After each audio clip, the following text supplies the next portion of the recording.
성경 367페이지 히브리서 12장 1절에서 3절까지의 말씀.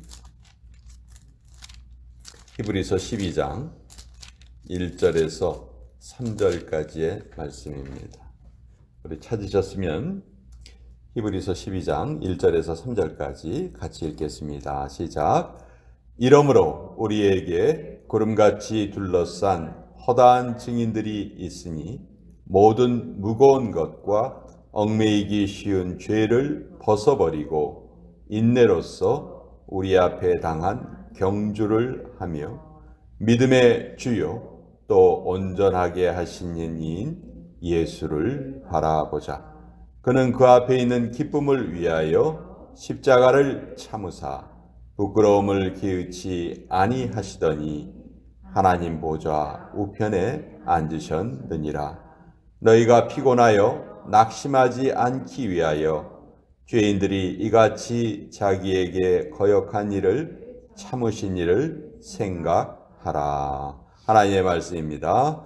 아멘. 우리 인생관이란 말이 있죠. 인생을 어떻게 바라보는가? 성경은 우리의 인생을 나그네요, 또 경주다 이렇게 말씀하고 있어요. 오늘은 우리 인생이 경주다. 1절 뒷부분에 보면 우리 앞에 당한 경주를 하며, 성경은 우리 인생을 경주에 비유하고 있는데 그것도 단거리 경주가 아닌 장거리 경주에 비유하고 있습니다. 마라톤이라는 거죠. 100m 달리기가 아니고 마라톤이에요. 길다는 겁니다. 그래서 우리가 분명히 기억해야 될 것은, 좋은 것에는, 명품은 인스턴트로 만들어지지 않아요. 오랜 시간이 걸리죠. 포도주가, 정말 명품 포도주가 되기 위해서는 오랫동안 캄캄한 창고 안에, 그 참나무 통 안에서 숙성이 돼야 됩니다. 그 오랜 어둠의 시간을 기다려야지만 정말 좋은 포도주가 완성이 되죠. 그래서 빨리 달리는 것이 중요한 것이 아니고 끝까지 달리는 것이 중요합니다. 롯의 아내는 성경에서 참 안타까운 인물로 기록이 됐죠. 왜 그랬습니까? 구원의 그 길이 주어졌는데 절대로 뒤를 돌아보지 말라 한 그 말씀을 어기고 뒤를 돌아보는 바람에 소금기둥이 되었다. 이 말씀은 정말 오늘 우리가 읽은 이 히브리서에 있는 말씀과 연결이 됩니다. 2절에 보면 우리가 이번 주에 암송하는 말씀인데, 믿음의 주요 또 온전하게 하시는 이인 예수를 바라보자. 우리말 성경에는 바라보자 이렇게 되어 있지만 영어 성경에 보면 고정시키자, 고정하자 이렇게 되어 있어요. 우리의 눈길을 오직 예수님에게만 딱 맞추고 살아가자.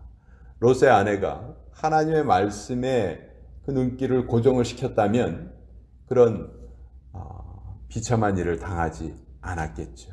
그렇죠? 이 바라봄의 법칙은 참 중요합니다. 바라보면요, 어떻게 됩니까? 닮게 돼요. 거기를 다 열심히 바라보면, 우리 큰 바위 얼굴이라는 그런 소설 알죠? 열심히 그 바위 위에 그려진 얼굴을 바라보면서 성장을 하다 보니까 자기 얼굴이 그 모습이 된 것이죠.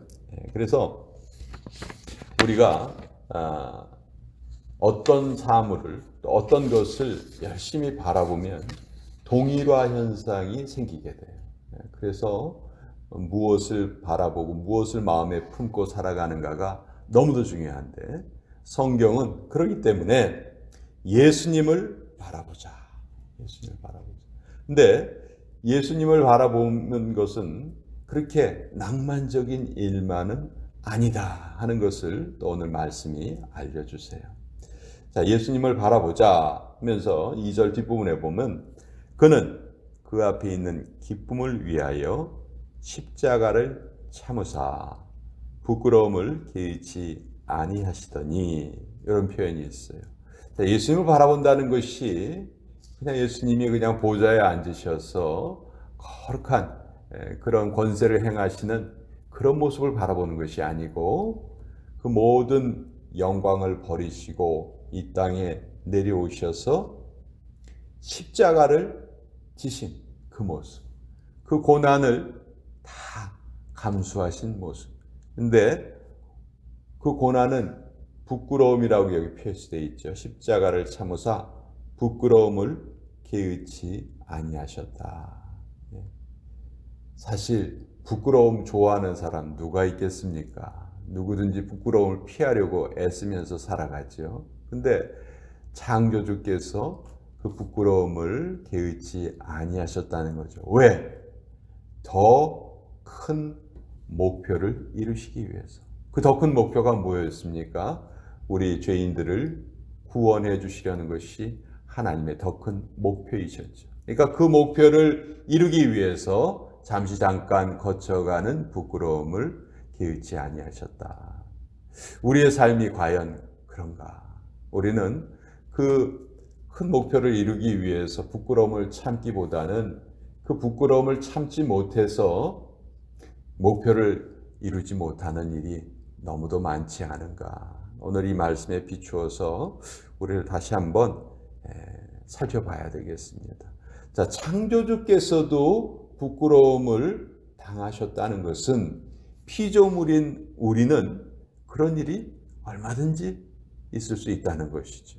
그래서 그런 일이 생길 때 그것을 이상한 일인 것처럼 왜 나만 당하는 일인가? 왜 나에게 이런 일이 있는가? 이렇게 생각할 것이 아니고 내가 인생에 있어서 반드시 거쳐가야 할 하나의 과정이다.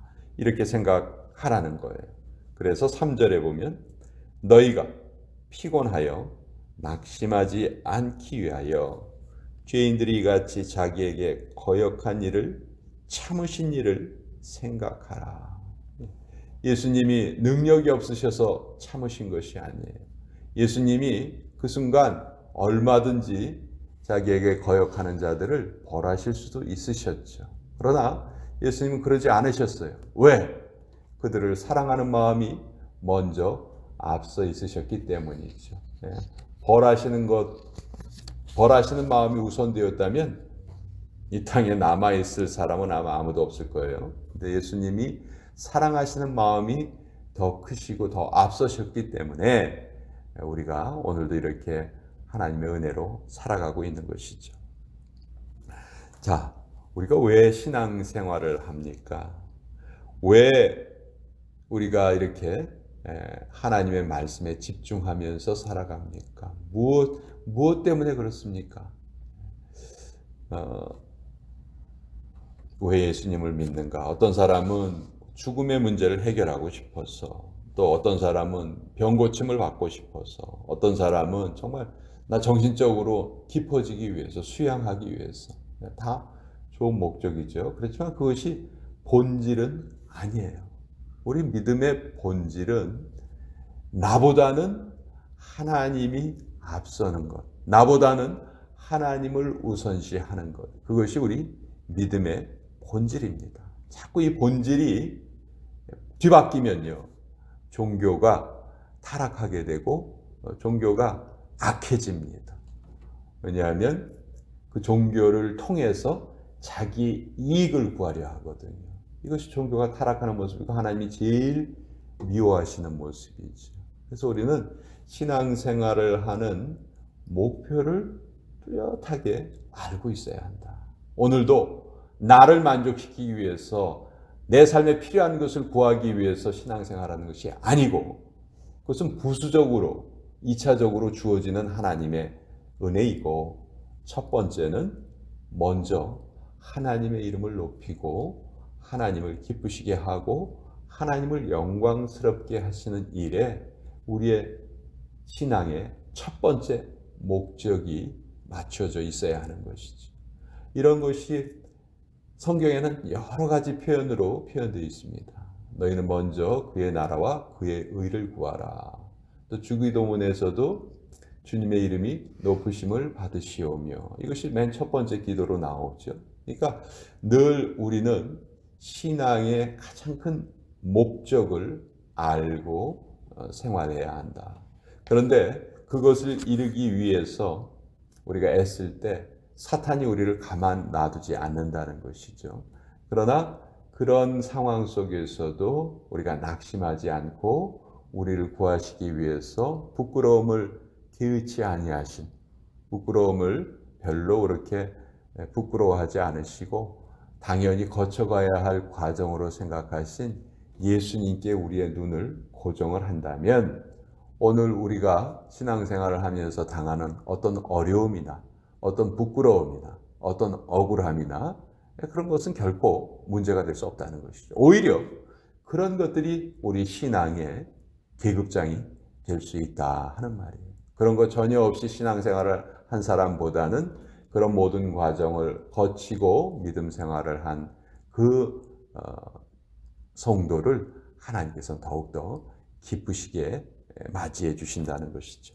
오늘 이 히브리서의 말씀, 우리가 예수님을 바라보자 하는 이 말씀은 참 많은 분들이 암송하고 있어요. 근데 그 뒷구절에 부끄러움을 참으셨다, 부끄러움을 개의치 아니하셨다, 요것을 잊기가 너무 쉽습니다.